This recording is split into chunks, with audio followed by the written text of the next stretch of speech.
Hello, everyone, and welcome back. So, what's on tap for today?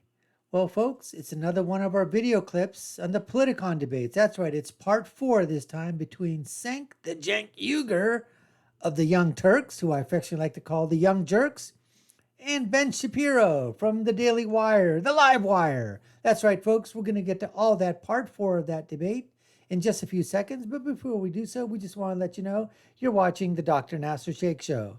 I'm your guest host. My name is Dr. Nasir. If you haven't done so already, subscribe to the channel, hit that notification bell, like, share, and follow us. Comment below. Share your feelings. Facts before feelings or feelings before facts, right? Whatever it is. Let's get to that video right now.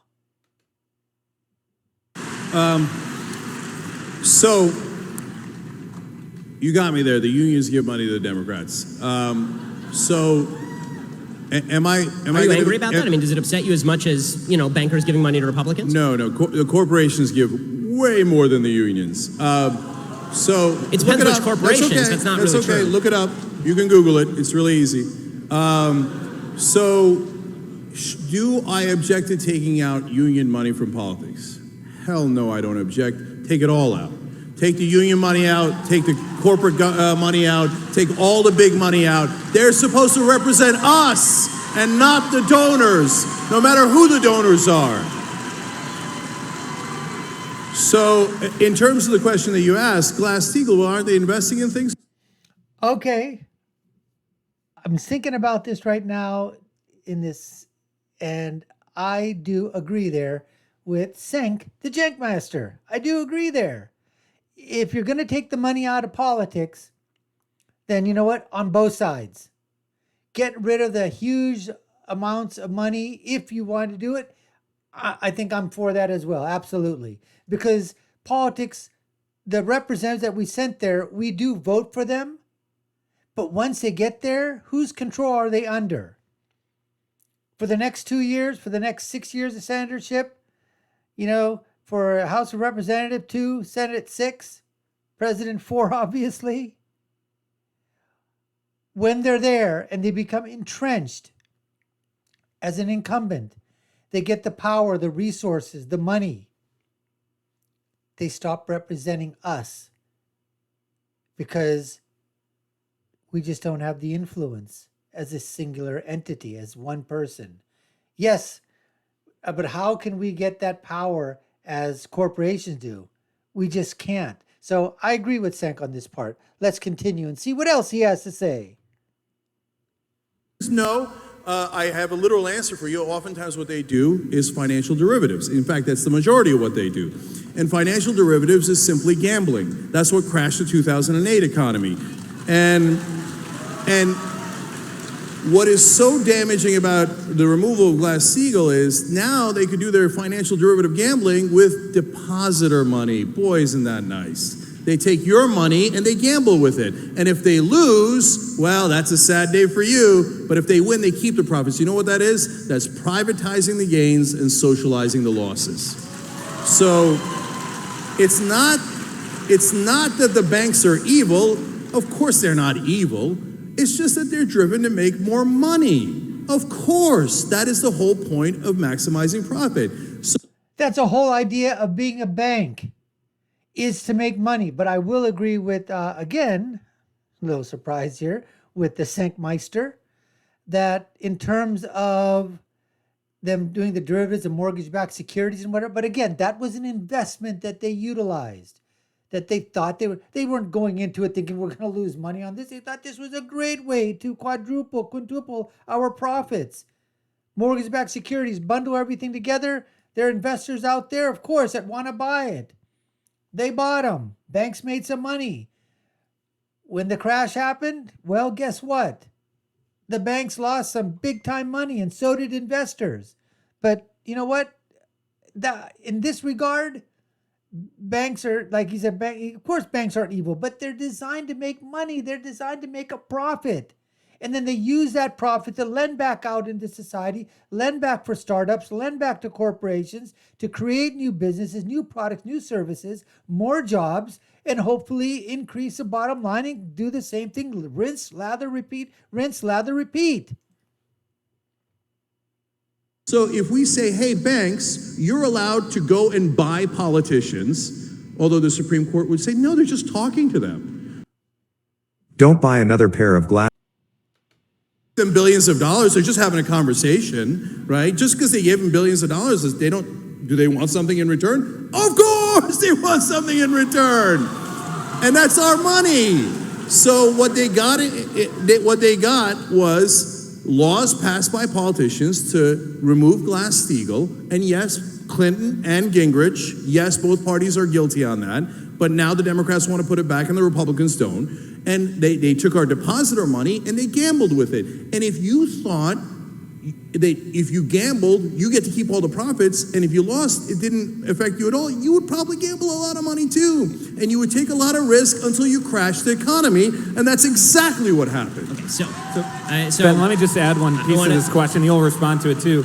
You've talked a lot about the corruption in politics, and a core part of the Trump campaign was railing against the establishment, which he thought was corrupted, and a lot of the big donors were initially against him. So which way is the Republican Party going to go on this? Is it Trumpism and the grassroots movement, or the establishment?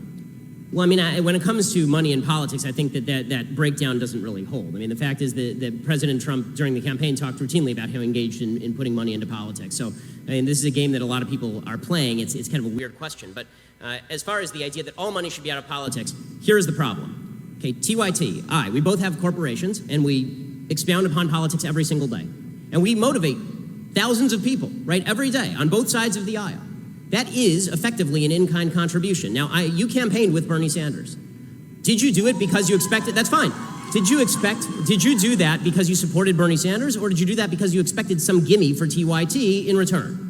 I assume you did it because you supported Bernie Sanders, right? Yes. So, okay. So the point that I am making is to attribute to everyone else bad intent when it comes to political spending in politics, but to yourself, it's totally fine. And when it comes to other media entities that give in-kind contributions on a regular basis through their coverage, this is when the New York Times, which is biased to the left, spends an inordinate amount of time and money reporting on Mitt Romney's idiotic stories about how he was in high school and cutting a gay kid's hair in 1932.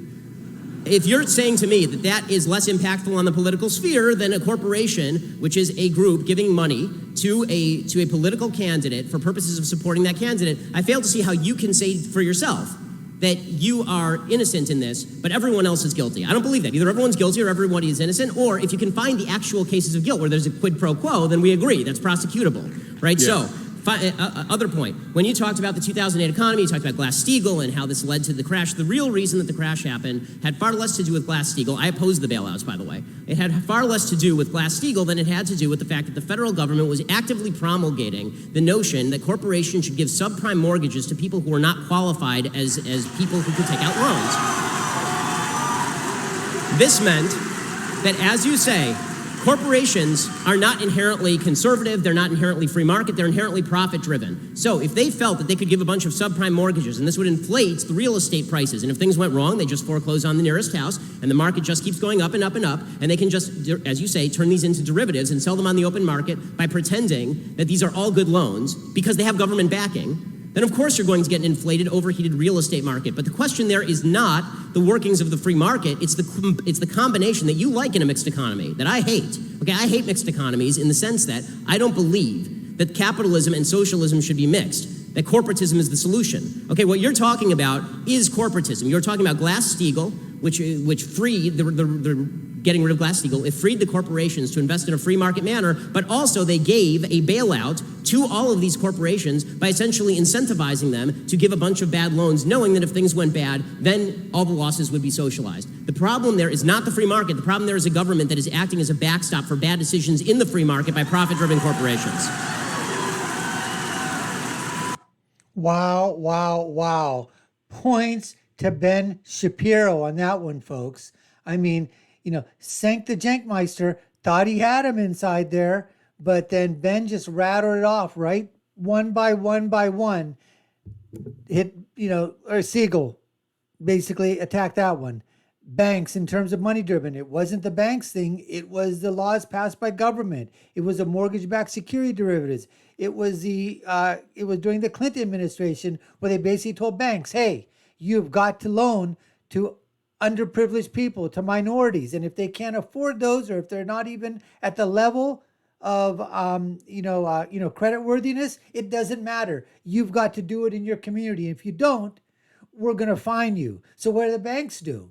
Oh, you're going to back me? That it's going to be a government-backed mortgage security? Okay, fine. If the loan goes south, like you said, we'll foreclose on it, and the bank and the government will cover it.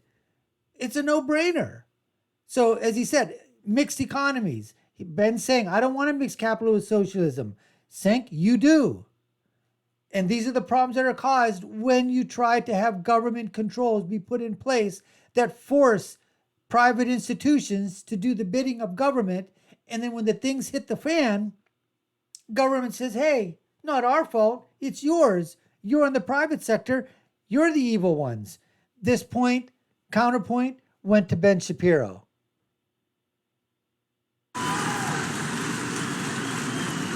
Okay. All right, I love that. There was a lot to respond to there, so let me try to take it one at a time. So first off, I love the idea that the government made the banks do the subprime mortgages, and golly gee, the government twisted the banks' arm when they made billions upon billions of dollars. Oh man, don't make me make another billion. Don't make me make another billion.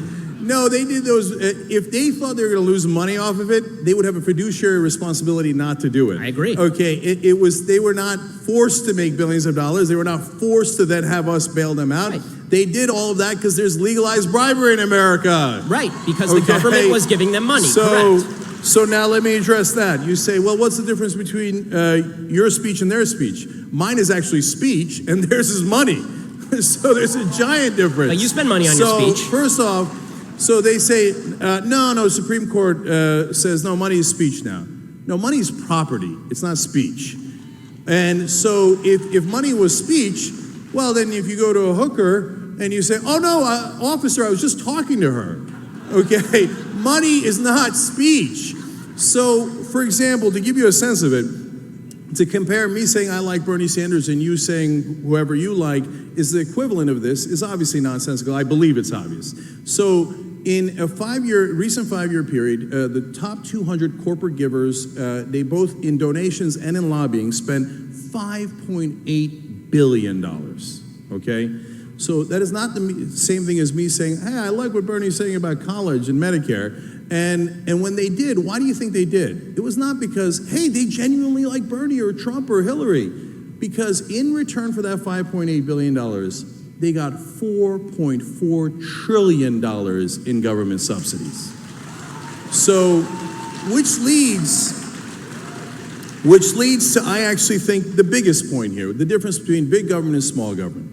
So a lot of times conservatives say, oh, you guys like big government. That's not true. So let me explain. If I ask you, hey, you got a plumbing job, what would you like, big pipes or small pipes? I don't know. What's the job we have? It depends. It's the same thing with the government. Okay, what size government would you like? I don't know. What's the job we have? So to say big government or small government doesn't make any sense. So, for example, do I want a big government that invades Iraq? Hell no, I don't. No way. And Ben, you were vociferously for the Iraq war, so in that sense, you loved big government. Couldn't get enough of it. And I could go on and on and on. Republicans say, no, we don't like big government, but we'd like to be inside your uterus.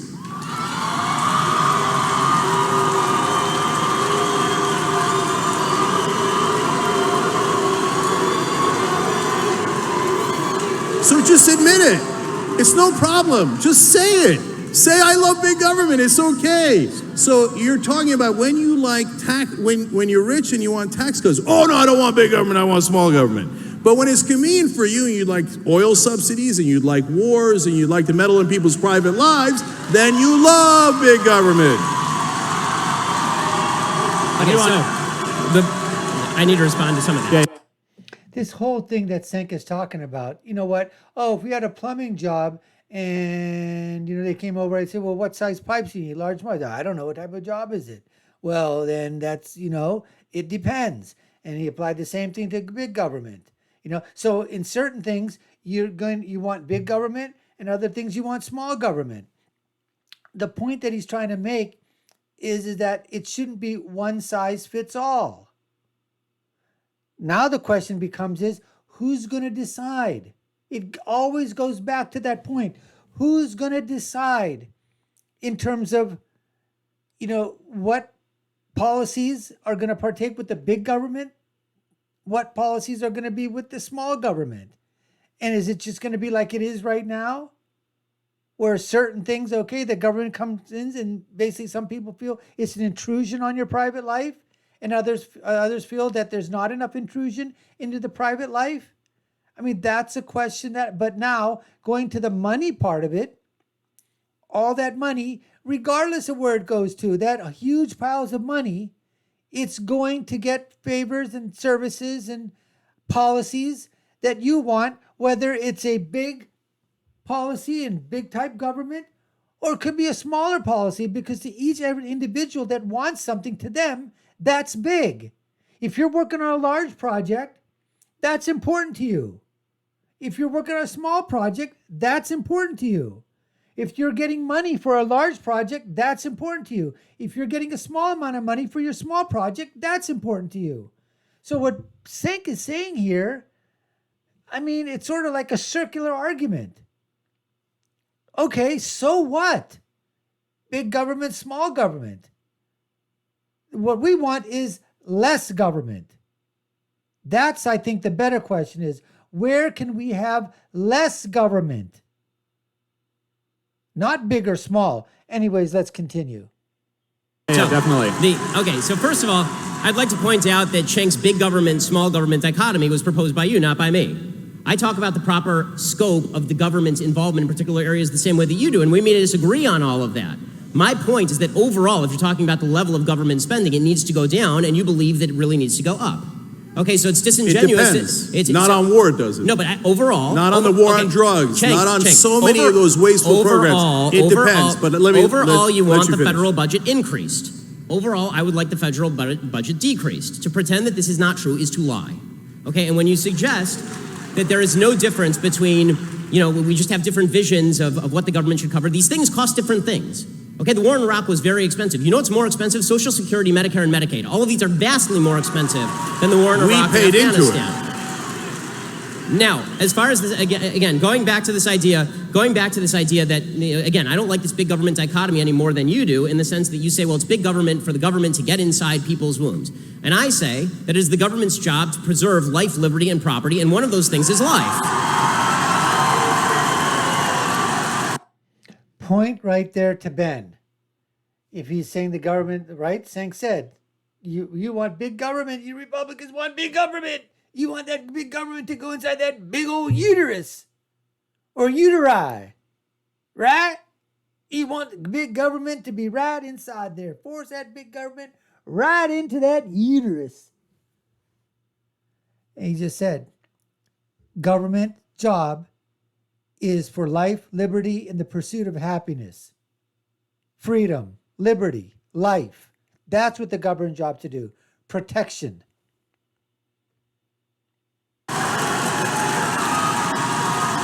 To protect you from someone else taking it. Okay? To protect you from someone else taking it. Now, when it comes to the idea that all money in politics is bad, again, I ask you, final question, final point on, we're going through 10 points at a time here, but final point here. When you say money in politics is bad, again, I ask you, Buddy Roemer gave you $4 million to start TYT. What did he expect in return? Should he not have given you money? Was the money not speech? It was just money, after all. It's just like a hooker, I assume. So are you the prostitute? How did this work? Oh. Oh my God. Check and mate, right? Cenk used the prostitute and hooker thing basically that, hey, money is not speech. If it was, hey, officer, I was just talking to her. That's all we were doing. I was just talking to her. I didn't give her any that money I gave her, that was just speech, baby. And then Ben comes right back and says what? We just got to go through that again, folks. Let's go right through that again. Let's hit that again. Like the federal budget decreased. To pretend that this is not true is to lie. Okay, and when you suggest that there is no difference between, we just have different visions of what the government should cover. These things cost different things. Okay, the war in Iraq was very expensive. You know what's more expensive? Social Security, Medicare, and Medicaid. All of these are vastly more expensive than the war in Iraq and Afghanistan. Now, as far as this, again, going back to this idea that, again, I don't like this big government dichotomy any more than you do, in the sense that you say, well, it's big government for the government to get inside people's wombs. And I say that it is the government's job to preserve life, liberty, and property, and one of those things is life.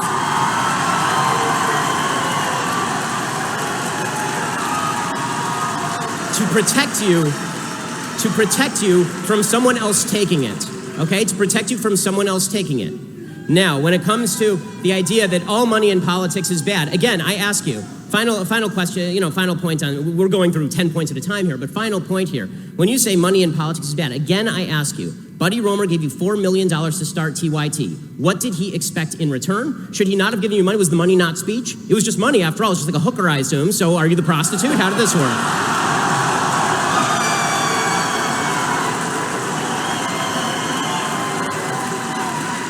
Even this guy's laughing over it. When you take money from Al Jazeera, does that make you a hooker for the Qataris? How does that work? That was an awesome conflation. Okay, we were talking about money in politics and how money is not speech when you give it as a campaign donation, and you turn it around to a business investment. You know, in a business investment, it has nothing to do with speech. Money is money.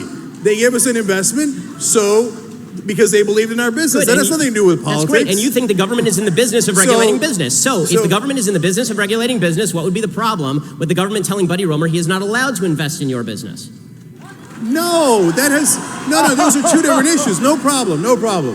No, it's one thing is to say, hey, let's set reasonable limitations on what can happen around elections, which is, again, what most developed Western countries do. So, and they have different versions of that rule. There's ads you can run, you can't run ads within a certain period of time, you have public financing versus private financing. Those are rules around an election. That is a completely different issue than the government saying randomly you can and you can't invest in businesses. Why? So you're conflating those two issues that have nothing to do with one another. Why can't you? So let's just what does why mean? Because it's you believe in education, so why don't you believe in healthcare? Because it's a free country, and I get to spend my money wherever I damn well please. All right. So as we're coming to the close here, we're going to do one more. I gotta ask him. All right, we're just going to go ahead and finish that thing off right now. But again, Cenk the Jank, he be losing, he be cruising, he be getting the big bruising, the Cenkmeister. From tiny little Ben Shapiro. Who knew? From the Daily Wire, the Live Wire, Ben Shapiro. No BS here, folks. He went after him, and his whole thing was, whether you agree with him or not, he took that. I think that was probably the highlight statement of this debate so far, because Cenk thought that he was making such a great point about government and speech and money in politics. And it's like the hooker and the prostitute. Which one are you? Speech ain't money, right? He thought he just had a great one. And whether you feel that it was a real comparison of apples to apples, or it was a comparison of, apples to, dogs or cats or whatever, that's beside the point right now. The fact of the matter was, it was a very effective comeback on the part of Ben Shapiro. Basically, I don't think it was conflation. I think he basically was saying, okay, well, what would be wrong with the government coming back and saying, you know what? If you're going to invest money into a business, and that business is going to be talking about politics, well, guess what? As part of the election laws, we're not going to allow you to do that anymore. You want to invest money into a business that's apolitical, perfectly fine. But if that business starts to become political, forget about it. That's going to go against the election laws. So I think Ben's, comeback on this, the hooker and the prostitute, and that Ben Comer, giving him a $4 million investment to start the Young Turks, the Young Turks, is perfectly valid. And it just got, like in Scrabble, when you got triple word score or, 10 times word score, that's what this was, folks, big time word score. All right. Anyways, we appreciate you taking the time to watch. That was part 4 of the Politicon debates between Ben Shapiro and Cenk Uygur. Folks, you've been watching the Dr. Nasir Shaikh Show. I've been your guest host. My name is Dr. Nasir. If you haven't done so already, subscribe to the channel, like, share, and follow us. Hit the notification bell. Share your thoughts below, your comments. Love to hear from you. My final thought is, when you're right, you're right. And when you're left, you're wrong. We'll see you again next time, folks. Take care and stay safe.